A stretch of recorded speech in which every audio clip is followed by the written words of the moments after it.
πάλι με ρωτάει που ταξιδεύω, που είμαι πάλι χαμένος.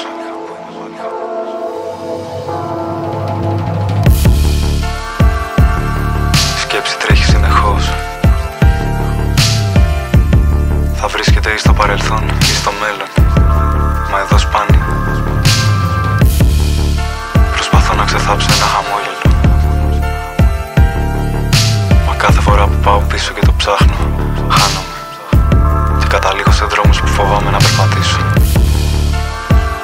Αναρωτιέμαι αν εν τέλει είναι το τραύμα που με τραβάει πίσω. Εδώ λέμα το χαμόγελο που ψάχνω. Ρεαλιστικά τι να περιμένεις από το μέλλον με τόση εξουσία σε λάθος χέρια? Και για ποιο λόγο είναι μόνο σε λάθος χέρια? Σε όποια μεριά της γης και να κοιτάξεις. Και όλα καλά να είναι στη ζωή μου, πώς να είμαι χαρούμενος όταν 3 ώρες μακριά ρίχνουν βόμβες σε παιδιά?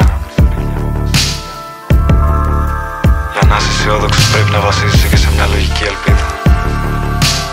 Κι αυτός ο κόσμος δεν έχει λογική.